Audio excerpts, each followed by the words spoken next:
2022년 첫 목요 사경의 시간입니다.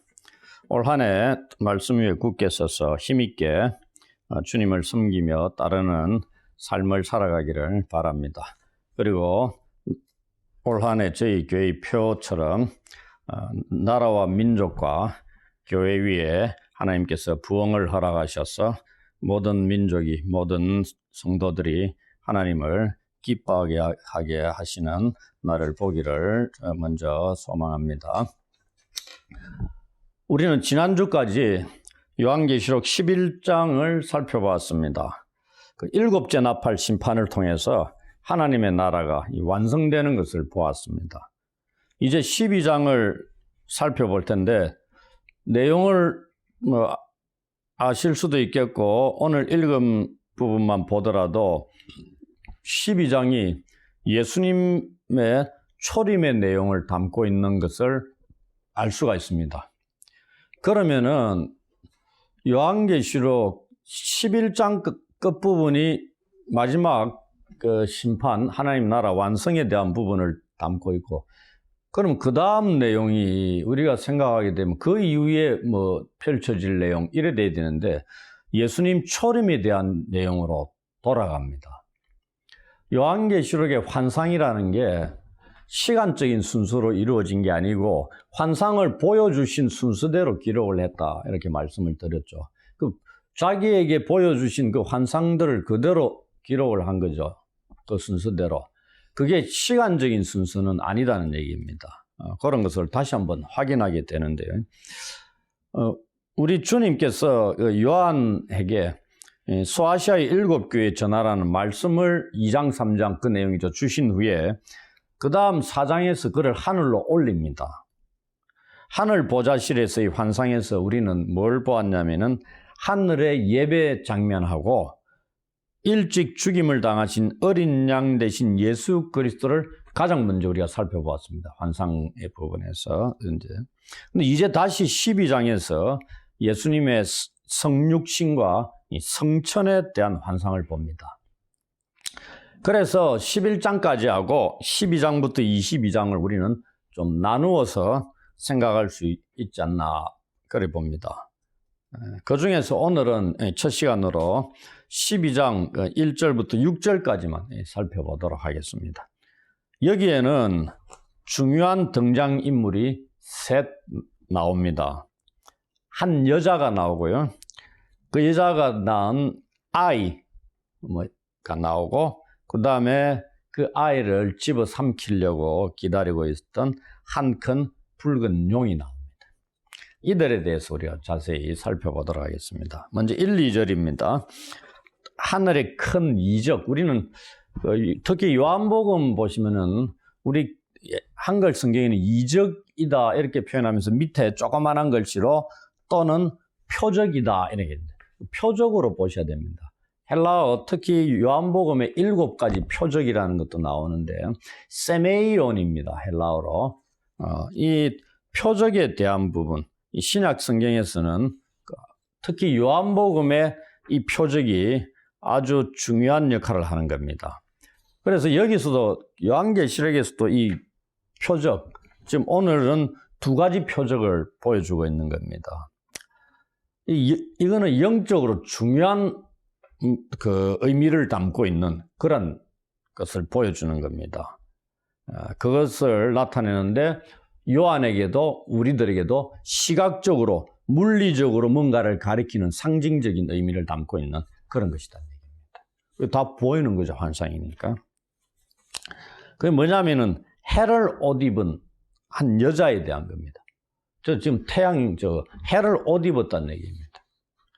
그러니 이게 있는 그대로 볼 수가 없다는 게 상징적일 수밖에 없죠.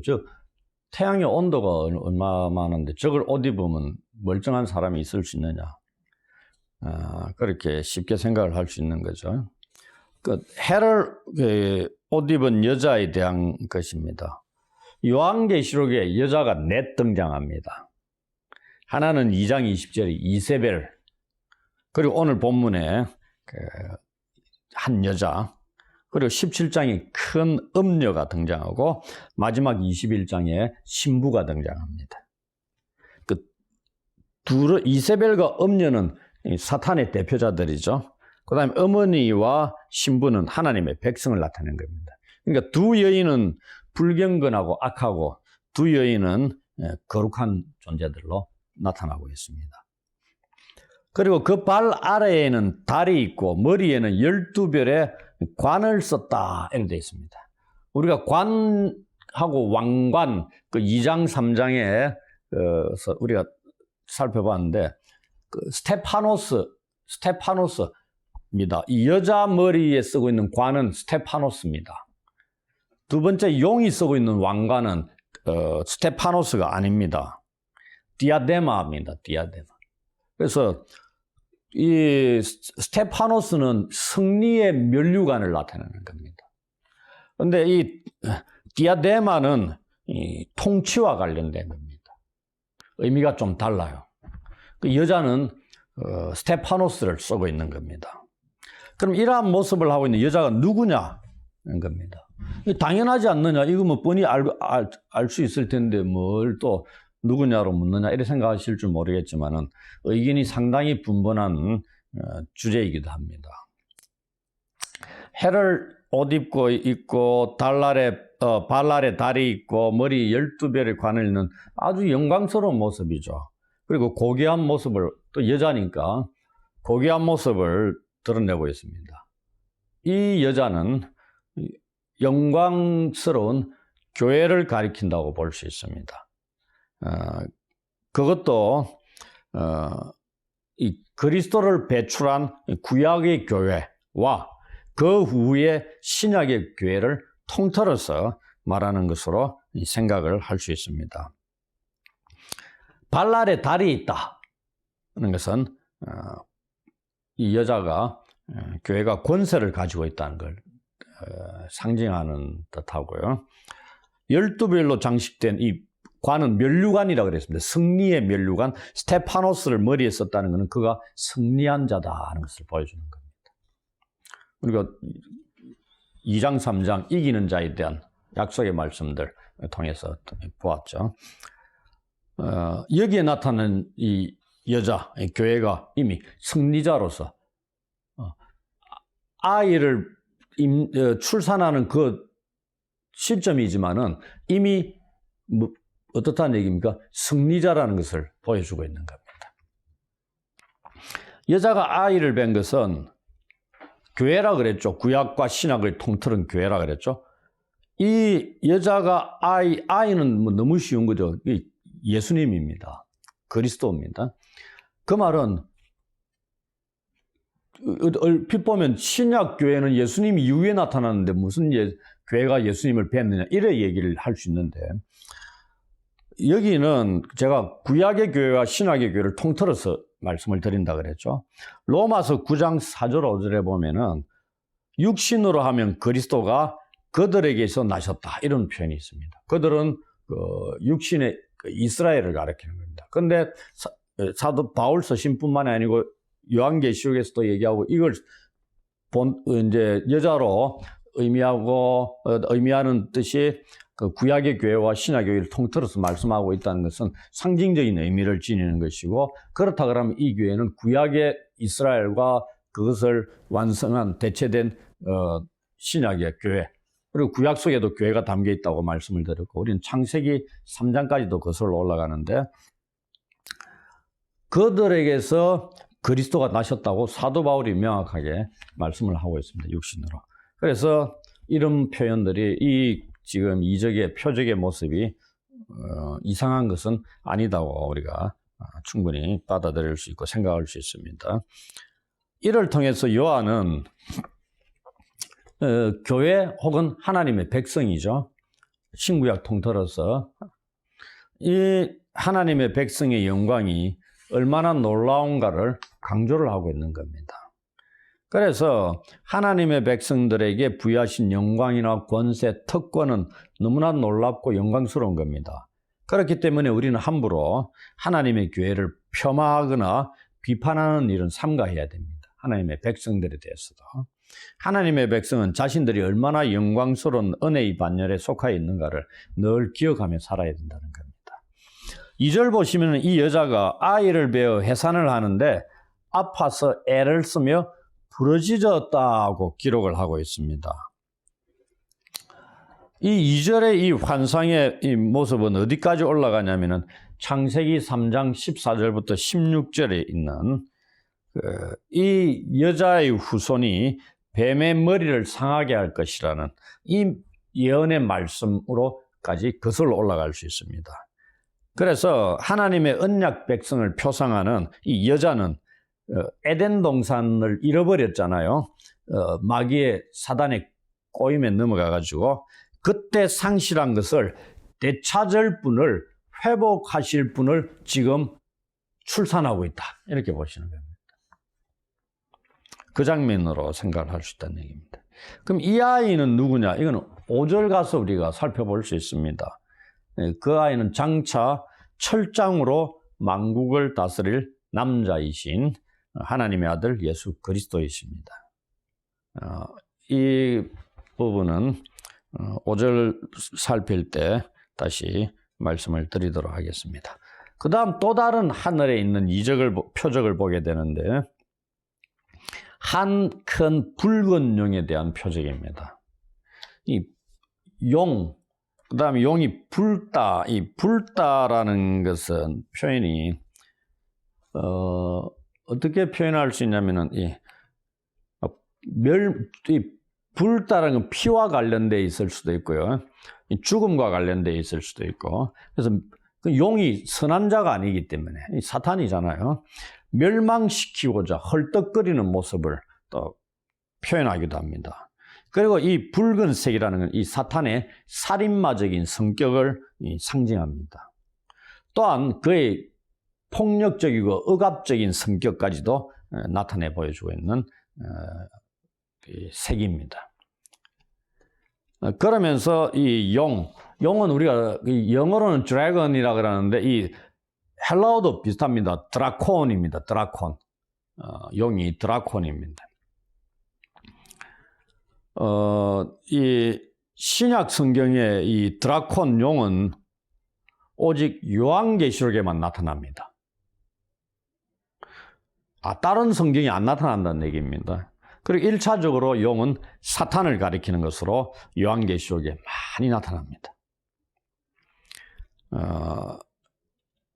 그러면서 구약에는 이 사탄을 가리키는, 이 용을 가리키는 게 리워야단이라는 걸 들어보셨을 텐데, 이 리워야단을 하나님께서 정복하셨다는 것을 시편 74편 14절, 이사야 27장 1절 이런 데도 언급이 되고 있습니다. 그렇게 용에 대한 말씀을 드리고요. 그러면서 요한이 보라 이렇게 표현하죠. 무슨 의미겠어요? 주의를 환기시키는 겁니다. 집중하라는 얘기입니다. 그런 거죠. 이 용의 정체는 뭐냐? 그건 9절에 설명하고 있습니다. 그건 다음 주에 제가 말씀을 드릴 텐데요. 옛뱀 곧 마귀라고도 하는 사탄이다 이렇게 얘기합니다. 그러면서 온 천하를 꿰는 자다. 에덴 동산에서부터 태초의 인간들을 꼬셔가지고 넘어뜨린 자잖아요.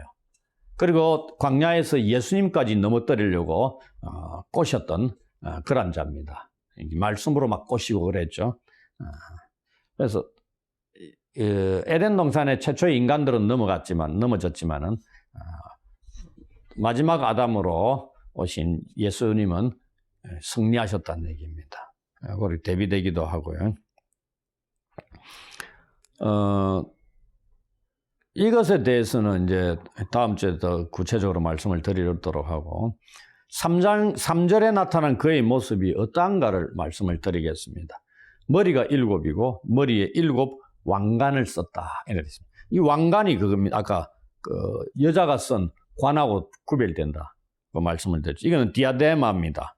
지배자와 통치자가 쓰는 관입니다. 그 당시 로마 황제가 썼던 관, 뭐 이런 겁니다.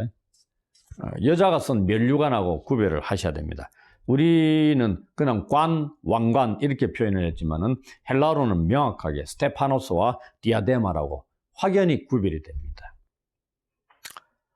그래서 이 용, 사탄은 결코 스테파노스를 쓸 수 없다 이 말입니다. 승리자가 될 수 없죠.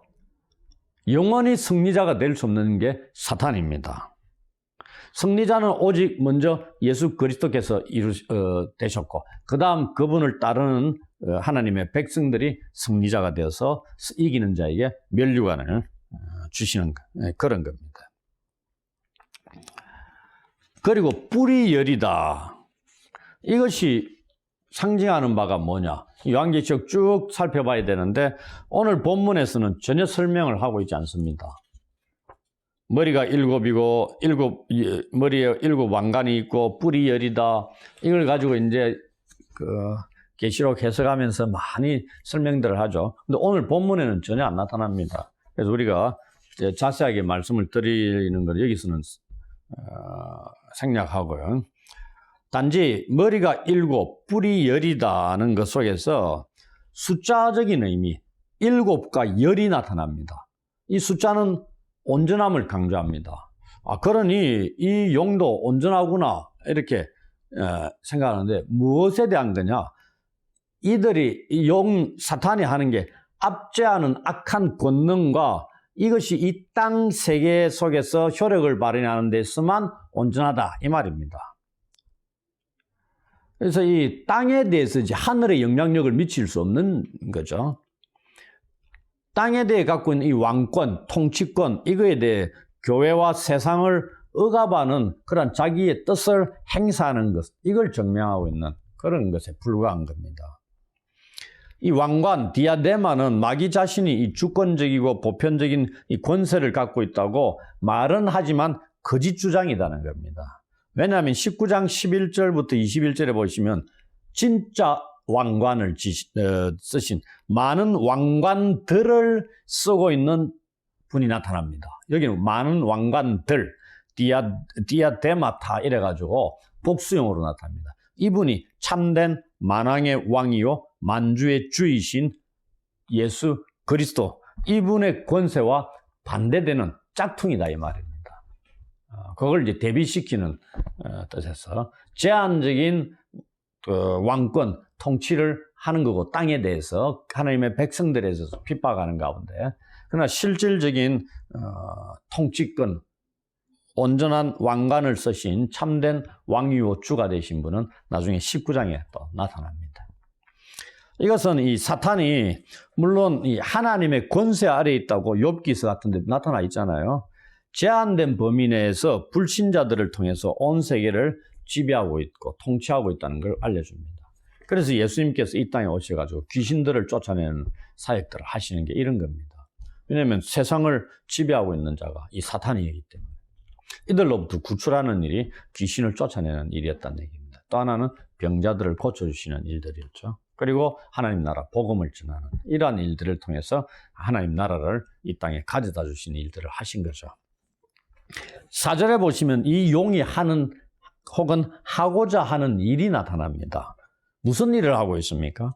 먼저 꼬리로 하늘의 별 3분의 1을 끌어다가 땅에 던져버립니다.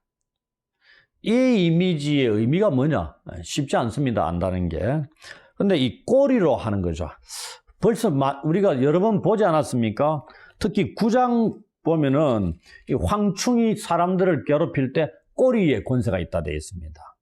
9장 10절 그리고 9장 19절에 보시면은 또 여섯째 나팔 화를 둘째 화죠. 이때도 마병대 얘기 나왔잖아요.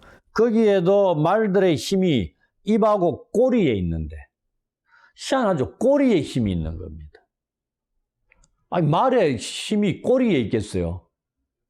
생각해 보십시오. 말꼬리에 힘이 있다는 게 이상 안 합니까? 그런데 여기에 악한 자들은 황충도 그랬고 꼬리에 권세와 힘이 있어. 그걸로 정갈을 쏘는 것처럼 사람들을 고통스럽게 하고 이 마병대도 꼬리가 뱀 같고 그 꼬리에 머리가 있어. 이것으로 해야더라.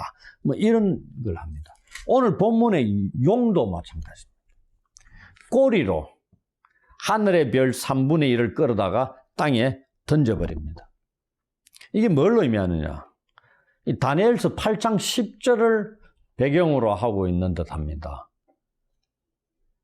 이 다니엘서 8장 10절에 보시면 그것이 하늘 군대에 미칠 만큼 커져서 그 군대와 별들 중에 몇을 땅에 떨어뜨리고 그것들을 짓밟고 이래야 되는데, 여기에 이 군대와 별들은 이 하나님의 의로운 하나님의 백성들과 이 천사들을 의미합니다. 하늘의 이 별들이라는 것은 요한계시록에서는 항상 천사들을 가리킵니다.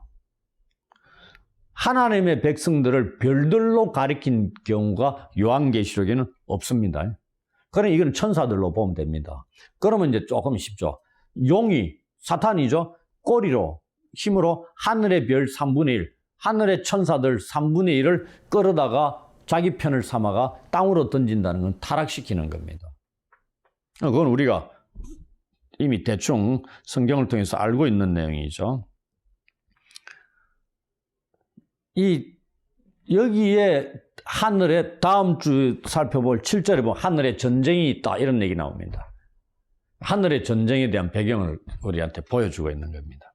이 사탄이 반란을 일으킨다는 얘기입니다. 지 혼자 하늘의 별들 3분의 1을 자기 편으로 땡기는 겁니다. 그래서 사탄의 가장 큰 반란과 이 천사들이 하나님을 배교하는 일이 드러납니다.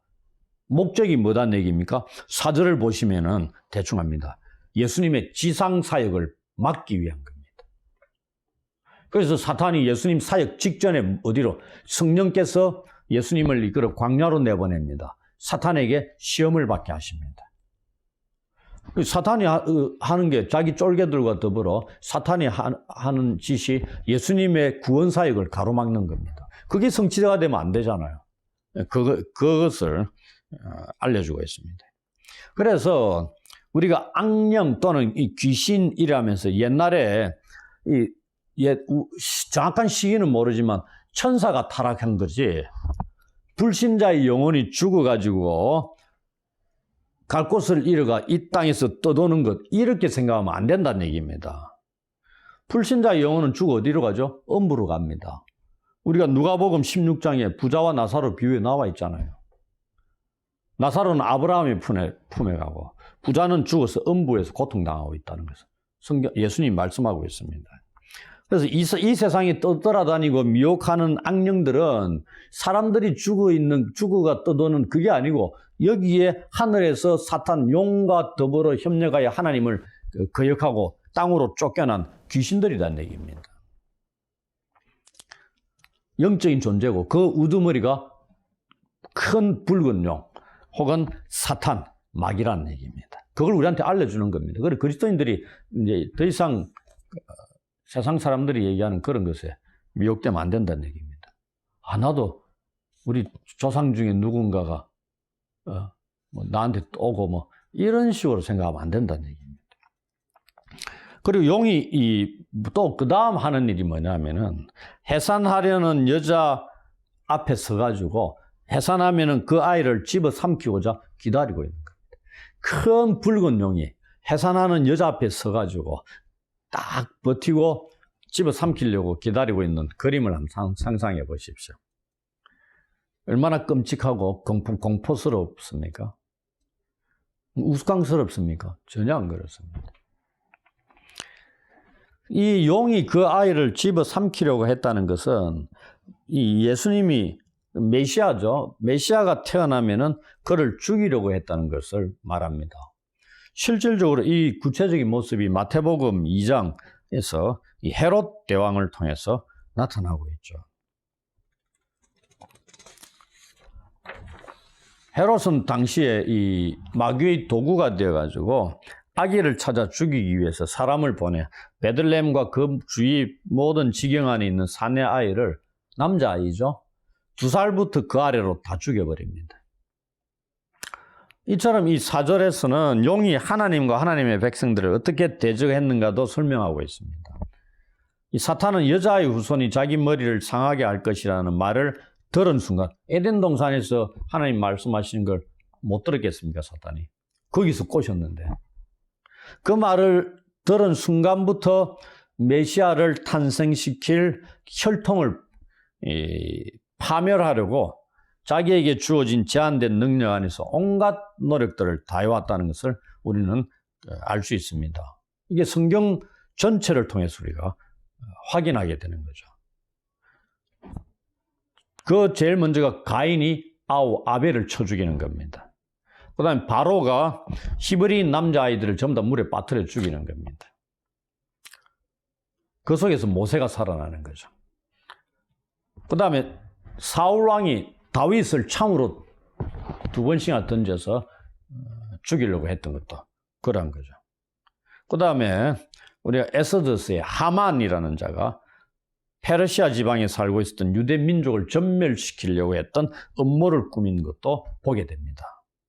그리고 우리가 신약의 헤롯 왕이 메시아이신 예수 그리스도를 죽이기 위해서 2살 아래의 모든 남자아이를 다 죽여버리는 그런 것들을 또 통해서, 그리고 구약의 역사부터 신약 예수님 탄생 시까지 이 악한 자들은 이 땅에 있는 사람들을 이용해 가지고 하나님의 백성들을 멸망시키려고 부단히 노력해 왔다는 얘기입니다.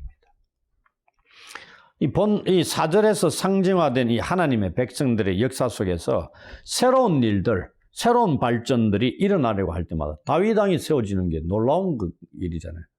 근데 사울을 통해서 죽이려고 합니다. 악령이 들려가지고. 그런데 있거든. 악령이 그를 지배할 때 다윗을 죽이려고 하는 겁니다. 그러한 일들이, 새로운 변화들, 발전들이 일어나려고 할 때마다 이 사탄이 하나님의 목적을 방해하기 위해 준비하고 서 있었다 하는 것을 우리가 이 4절을 통해서 알 수 있습니다.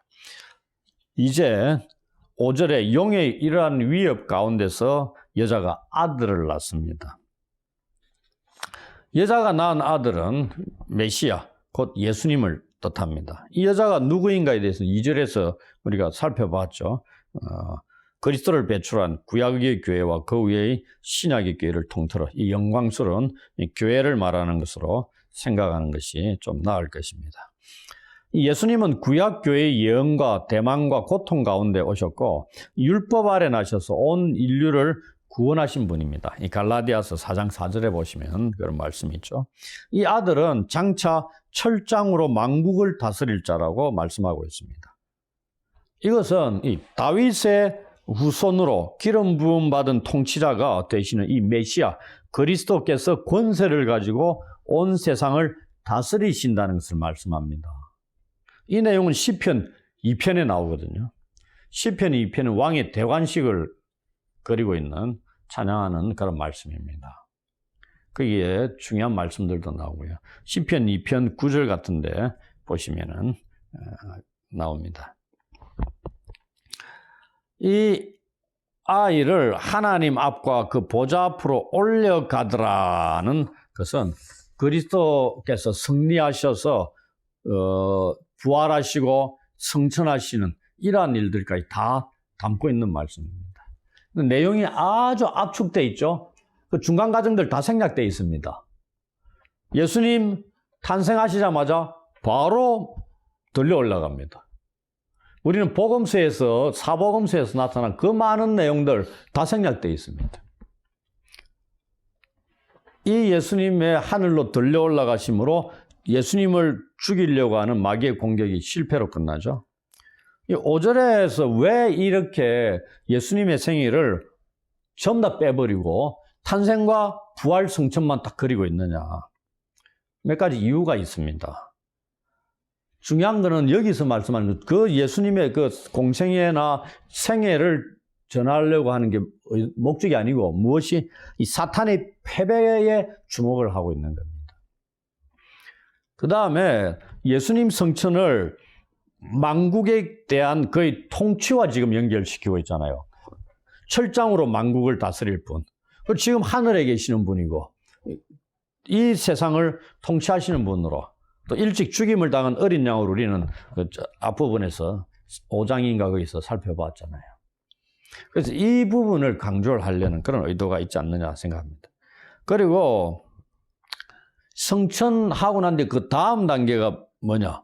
우리가 다음 주부터 또 살펴보겠지만 12장 7절 이하에 하늘에서 이 전쟁에 대한 서곡으로 사용을 한다는 얘기입니다. 그리고 이 요한은 이 두 가지 구속적 그 사실들을 언급하고 있습니다. 하나는 예수님의 사역을 포함하는 예수님의 지상의 탄생과 그의 위엄이 있는 이 통치를 포함하는 이 하늘로의 성천을 나타내는 겁니다. 이게 탄생과 성천, 이게 예수님의 구속 사역의 중요한 핵심이다. 이걸 알려주는 거고, 다른 하나는 예수님이 지금 하나님의 보좌에 자신의 정당한 자리를 차지하고 계실 때 사탄과 그를 추종했던 천사들이 하늘에서 지위를 상실하고 땅으로 쫓겨났다는 것을 또 보여주고 있는 겁니다. 그것에 대해서 우리가 다음 주에도 좀 더 자세하게 살펴보도록 하겠습니다. 이 여자가 아이를 낳고 난 뒤에 용을 피해 광야로 도망을 갑니다. 이 광야는 구약 성경에 다양한 의미들이 있습니다. 이스라엘 백성, 출애굽한 이스라엘 백성이 광야를 통과할 때 고통의 시간들 많이 보냈죠. 또 다르게는 광야는 안전의 장소입니다. 그리고 하나님의 특별한 공급을 제공받는 그런 장소입니다. 긍정적인 의미도 있고 이와 같은 그다음 부정적인 의미도 있는 겁니다. 그렇게 보시면 됩니다. 여기에서 1260일 동안 하나님께서 이 여자를 양육하기 위해 한 곳을 예비해 놓으십니다. 이곳에서 양육하시고 보호하신다는 것입니다. 누구로부터? 용의 박해로부터 여자를 보호하시고 양육하신다는 겁니다.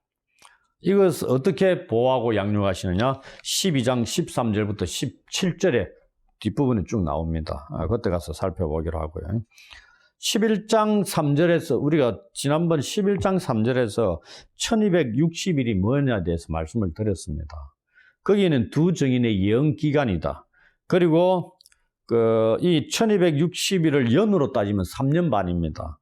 그리고 달로 따지면 42달로 얘기를 하죠. 그리고 이 1260일은 이방인들이 이 거룩한 성을 짓밟는 기간이기도 하다고 살펴봤습니다. 근데 이것이 본문에서는 아기를 삼키려던 이 붉은 용을 피해서 광야로 도망간 여자, 이 하나님의 백성들을 하나님께서 예비하신 곳에서 양육하시는 그런 기간으로 나타나고 있습니다. 한 때와 두 때와 반 때 혹은 3년 반, 이 기간하고 똑같은 기간이죠.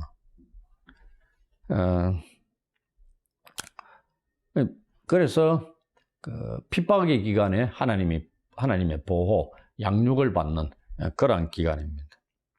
이 기간을 지난번에도 했죠. 예수님의 초림부터 재림까지 전 교회 시대 기간 전체를 다 가리킨다. 이렇게 말씀드렸는데 우리는 좀 더 좁혀서 핍박과 관련되어 있는 제한된 기간으로 보아야 된다. 이렇게 말씀을 드렸습니다. 이 여자가 광야에 있는 하나님께서 예비하신 곳에서 시간을 보내는 것으로부터 우리는 이 세 가지 정도를 또 살펴볼 수 있습니다. 하나는 사람은, 하나님의 백성들은 이 물질적이고 영적 필요들을 공급받기 위해서 전적으로 하나님께 의존해야 된다. 그 다음에 광야는 임시적인 장소다. 3년 반이잖아요. 1260일이잖아요. 그 임시적인 장소입니다. 여기에 영원토록 머물 수 있는 게 아니다는 얘기입니다. 그리고 광야는 하나님께서 자기 백성들을 영적으로 훈련시키시고 또한 섬김을 위해서 그들을 준비시키는 장소라는 것을 기억할 필요가 있습니다. 그러므로 이 교회 구성원들은 하나님께서 자신들의 공급자와 보호자가 되시도록 철저히 의지해야 합니다. 그들은 이 땅에서 그들이 머무르는 이것이 오직 일시적이라는 것도 깨달아야 됩니다. 그래서 나그네다 이렇게 말씀을 하잖아요. 우리의 시민권은 하늘에 있기 때문에 우리의 고향도 하늘에 있는 거죠. 그리고 하나님 백성들은 더욱더 중요하고 광범위한 이 의무들을 위해서 양육, 훈련을 받는다는 것을 기억하셔야 됩니다. 이제 마무리하도록 하겠습니다. 요한계시록 이 12장 이거는 우리가 마귀론을 공부하는 데 있어서 가장 중요한 말씀 중에 하나입니다. 오늘 살펴본 본문 속에 이 사탄이 용, 곧 이 구약 성경의 이 리워야단이라는 것을 알게 됩니다. 동시에 사탄은 자신이 받은 이 왕관, 영광 스스로 만든 겁니다. 하나님이 부여하셔가지고 승리자로서의 이 면류관 스테파노스가 아니고 디아데마이라고 그랬죠. 통치라는 것. 하나님의 백성을 상징하는 이 여자를 철저히 반대하는 입장 속에 있는 존재라는 것을 우리가 확인을 하게 된 겁니다. 그리고 여자는 반대로 참된 영광을 갖고 있습니다. 왜냐하면 용이 아니라 여자가 해를 옷 입고 발날에 달이 있기 때문입니다. 더구나 여자가 쓰고 있는 이 관 스테파노스는 이 여자가 나라와 제사장으로서 나오죠. 1장 6절과 5장 10절에 나옵니다. 그리스도에게서 받은 왕권을 상징하는 겁니다. 그러니 용이 쓴 왕관하고 다른 거죠. 이 용의 이 왕관 디아데마는 그리스도의 관 19장에 나오는 그거의 패러디나 모방에 불과한 거예요. 이게 짝퉁이다 이 말입니다. 이 용의 목적이 무엇이었다고 그랬죠? 하나님의 계획, 즉 예수 그리스도를 통한 이 죄인들의 구원 사역을 좌절시키는 겁니다. 용은 이미 이 하늘의 천사 3분의 1을 꼬셔가지고 타락해 만든 거고, 이제는 여자에게서 태어난 남자아이인 이 메시아를 죽이려고 했습니다. 그러나 역사 전체에 걸쳐 하나님 개입하시고 메시아를 자신에게 끌어올리심으로써 이 용의 이 의도를 좌절시키십니다. 따라서 용은 이 관심을 여자에게 돌리죠, 이제. 여자를 핍박하고. 그러나 여자는 신적 보호 장소인 이 광야로 도망을 합니다. 광야는 이 하나님이 여자를 위해서 예비하신 곳이라고 말씀하고 있죠. 이것은 성도들에 대한 하나님의 보호, 곧 하나님이 이 성도들을 집어삼키려고 하는 사탄의 악한 이 관계 속에서 그들에게 제공하시는 안전 보장을 의미합니다. 지켜주신다 이 말입니다.